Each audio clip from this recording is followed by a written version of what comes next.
All right, guys, so a couple of days ago, President Joe Biden comes out and he says that he has a really big announcement in regards to Middle East peace. So he goes out and he gives this speech and he posts this on Twitter. So he says, Israel has now offered a roadmap to an enduring ceasefire and the release of all hostages. Yesterday, this proposal was transmitted by Qatar to Hamas. Today, I want to lay out its terms for the world. So, pretty big here, right? We have Israel offering a roadmap to an enduring ceasefire, contrary to everything that has led up to this moment, where we have seen Israel and the United States, by extension, rejecting ceasefire proposals over and over again, saying that they're ridiculous, they're not helpful, etc., etc. So he's making it very clear here, this is Israel's proposal. If we need more clarification, we can go on over to White House spokesperson John Kirby, who said this is an Israeli proposal, and President Biden described it accurately. We also have some other tweets here from Biden and Blinken and David Cameron saying it's on Hamas, right? Hamas needs to take the deal. Hamas should accept the deal. Hamas must accept this deal, right? So this is the messaging that we're getting from Joe Biden on this plan. So what's the actual plan? Well, first off, he does a header here that says three-phase proposal for a durable peace in the Middle East, which is kind of a strange headline here if you're just talking about a permanent ceasefire in Gaza, because that in no way, shape, or form actually addresses the underlying issues of, that cause a lack of peace to be taking place, right? You kind of have to address the apartheid, you have to address the occupation, the ethnic cleansing of Palestinians, the things that led up to October 7th in the first place, right? So not exactly agreeing with the characterization as if like a ceasefire right now is going to somehow solve the Israel-Palestine conflict or something like that, right? Of course not. But anyways, phase one of this plan, complete with a complete ceasefire, as well as a withdrawal of Israeli forces from populated areas in Gaza, release some of the hostages and some remains of hostages who have been killed. Palestinian civilians can return to their homes in Gaza, and there will be a surge of humanitarian aid. Then in phase two, a permanent end to hostilities, as well as an exchange for the release of remaining living hostages, and Israeli forces withdraw from Gaza. And then phase three, major reconstruction plan for Gaza, and final remains of hostages are returned to their families. Now, when I first read this plan, the first thing that jumped into my head is, this is almost word for word, bar for bar, exactly what Hamas accepted as a deal, at least in general terms, as a framework, months ago. So if this was something that Israel was on board with and Biden was on board with, then what's the difference between now versus months and months and months ago, when in the meantime we've had people by the thousands being killed in airstrikes or dying of starvation? We've had endless destruction, now the spread of the invasion into Rafah, where almost 1 million people have already been displaced, etc., etc. What's the difference between now and then, right? So that was the first thing that popped into my head. And then the second thing that popped into my head was, wow, this is a big shift from Israel, right? Because again, they've been the major blockade to getting an actual long-lasting ceasefire and a hostage deal, etc. Now, there's only one problem, right?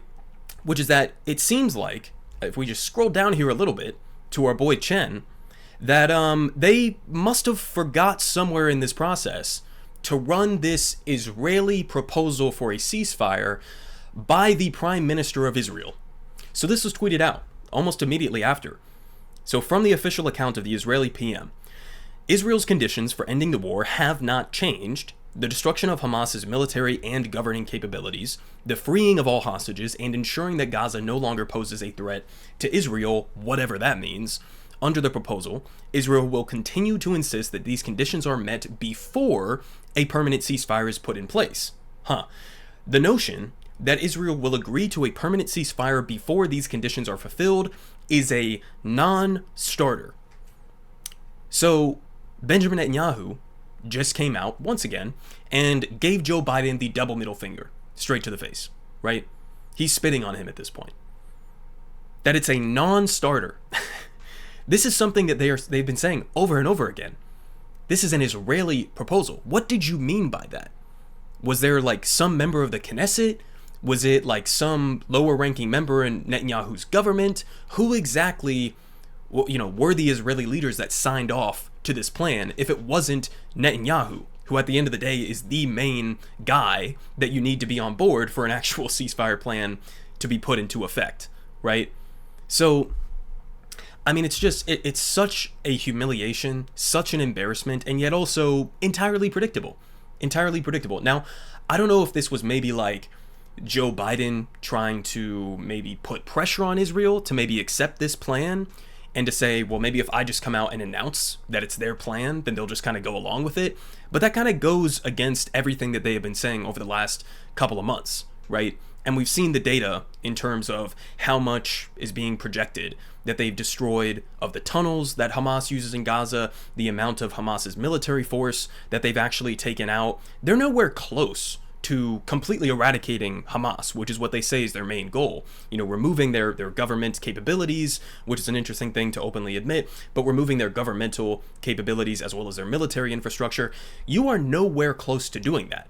So, and we also got the reporting the other day from top Israeli officials who think that this could last till 2025, right, through the rest of the year.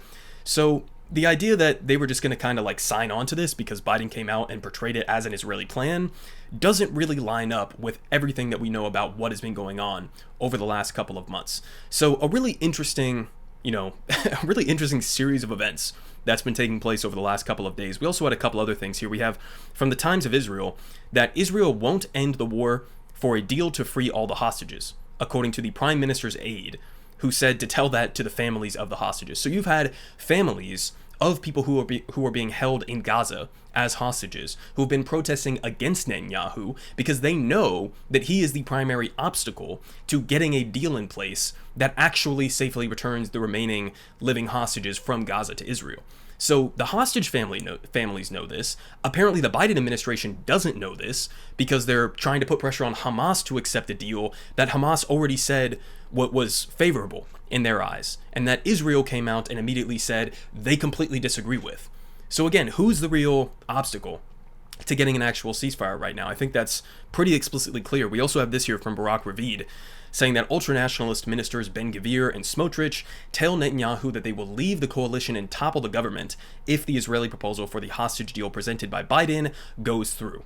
So, I mean, to be honest, Netanyahu's in an impossible position right now, right? He has extremely far right, which, Netanyahu is as well, but these guys even somehow outpace him, members of his government coalition that are threatening to blow up the whole thing if he does anything that would potentially halt what Israel is doing inside of Gaza right now. And he also has people on the opposite flank, right? The whole, of the Israeli government under Benjamin Netanyahu is very far right. They're all very hawkish, but like the slightly less hawkish than Benjamin Netanyahu and Smotrich and Ben-Gvir faction in Israeli politics right now, even they are saying that in the coming weeks, maybe months, they would be willing to topple the government if Netanyahu doesn't put a coherent plan in place. So he's facing pressures from every single side, as well as facing, some mild pressure from the United States and an immense amount of pressure from the international community with the ICJ case and the ICC arrest warrants coming down the pipeline. So Netanyahu is panicking right now, and I think for pretty good reason. Now, I know that this may all seem kind of convoluted and complex because we're getting conflicting statements from every which way, but I think this is pretty much as simple as it is, right? So here from the Twitter account Push Biden Left. Number one, Hamas proposes a ceasefire. Biden and Israel reject it. This is what happened a couple of months ago, which, by the way, that deal is something that was being negotiated between Israel, Qatar, the United States via Burns, the CIA director, and Hamas as well, obviously, and Egypt. And basically everybody agreed to that deal, including the CIA director. And then Israel came out and just stomped all over it after Hamas said that they would be willing to accept the deal. So they were kind of like acting as if they were in favor of a potential ceasefire deal, but then the second that it was actually being put on the table to be implemented, they just backed off and they said this deal is totally ridiculous. But now it looks like you're basically recycling almost that same exact plan and then trying to say that it's Israel's plan. I mean, it's all just so ridiculous. But anyways, number one, Hamas proposes ceasefire. Biden and Israel reject it. Number two, under pressure, Biden takes Hamas' ceasefire plan and pretends that he and Israel are the ones who are now offering it. Number three, Hamas accepts, and Israel humiliates Biden, again, by rejecting what he claims that they offered. And then number four, Israel continues to bomb Gaza, which is exactly what they're doing right now. Here from the Associated Press, Israel confirms that its forces are in central Rafah, an expanding offensive in the southern Gaza city. So we've already, again, had over 1 million people close to at this point that have been forcefully expelled from Rafah, to walk through the rubble, the sniper fire, the airstrikes, the unexploded ordinances, etc., to go who knows where, to other destroyed parts of Gaza. And, even in the midst of these ceasefire talks that are supposedly like ironclad and they're being proposed by Israel, I mean, if Israel's significantly ramping up their offensive in Rafah, kind of flies in the face of that whole notion, right? Now, we also have more resignations that have been taking place in the Biden administration. This one was basically acting as a whistleblower, saying that the U.S. State Department falsified their report absolving Israel on Gaza aid, right? In other words, they put out that bullshit report that was saying there's no evidence of Israeli war crimes, there's no evidence that Israel is blocking humanitarian aid from getting in, two just absolutely ludicrous claims at face value to anybody who's been paying attention to what's been going on. But, you even have U.S. State Department officials who are coming out resigning and saying they put out a totally falsified report. And, I mean, it's like, yeah, again, we knew at the time that it was conflicting with reality, and now we just have a backup on that from actual former members of the State Department. This one was Stacey Gilbert, who quit her post as a senior advisor on Tuesday, and said that the report that they ended up dropping went against the consensus of the experts, right? Finishing off here with Trita Parsi, because, of course, this is what's happening as Benjamin Netanyahu is facing a genocide case at the ICJ and is facing potential arrest warrants from the International Criminal Court. What is our government doing? Well, in a bipartisan fashion, Democrats and Republicans, Chuck Schumer and Mike Johnson, are officially inviting Benjamin Netanyahu to come and speak at Congress, right? This is what we're doing. We're inviting a war criminal who is about to have active arrest warrants out for him to come to our country, not to arrest him or anything like that, but to allow him to have a platform in front of the American people. One of the greatest war criminals in the modern age. I mean, it's just amazing, right? How low could we possibly get at this point? It's hard to think that we could possibly go any lower. But, I mean, listen, I'll finish off with this in this video. Like, my main takeaway from this is that, first off, of course Israel was not going to just go along with this, because in order for you to actually do the trick where you apply leverage over Israel to get them to fall in line with what you want them to do, you actually have to use leverage, right? You actually have to maybe think about withholding some of the billions of dollars in weapons that you're sending to Israel. If you're not going to back up, pushes for a ceasefire like this with actual tangible threats, then it's not going to get anywhere. You can't just do the old, rigmarole, I'm going to pretend as if this was an Israeli proposal when it wasn't, and just hope that they go along with it. Of course they won't. They've been doing the exact opposite of everything that Biden, slightly pushes them on for the last 7-8 months at this point.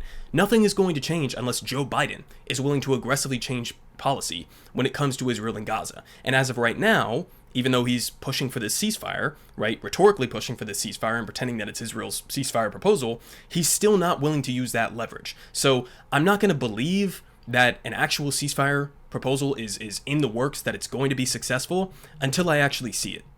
Politic guy has the best politic. Believe me, no one does it like him.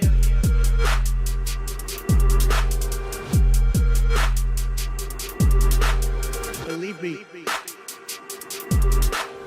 Everyone is saying